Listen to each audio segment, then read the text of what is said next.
At that time, the German army was unstoppable, and the flames of war rapidly spread to Stalingrad. This strategic location was the last barrier to defending the Asian oil fields, and its survival was crucial to the overall course of the war.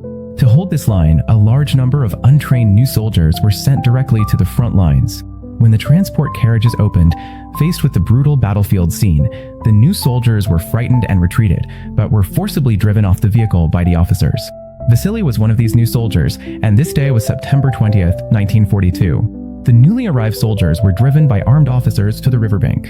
In the chaos, everyone anxiously crowded onto the ferry. Looking at the corpses floating on the river, fear spread in everyone's heart.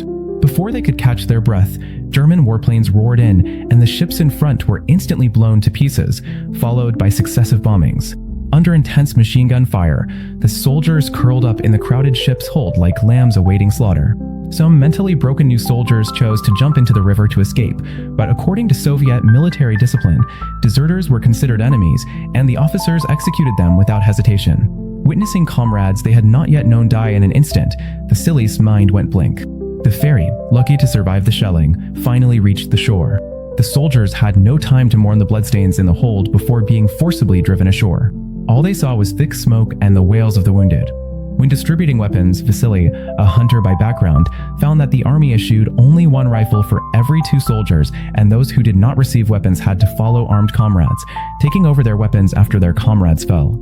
With only 5 bullets, Vasily rushed to the front with the troops, but under the suppression of the German multi-layered firepower, the Soviet charge lacking tactical coordination was minimally effective.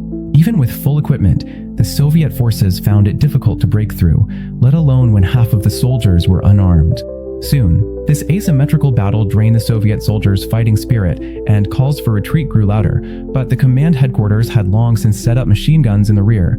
This was a battle with no retreat. Soldiers would either die on the battlefield or perish from their own military law. Vasily, who had not yet acquired weapons, was caught in a life-and-death dilemma.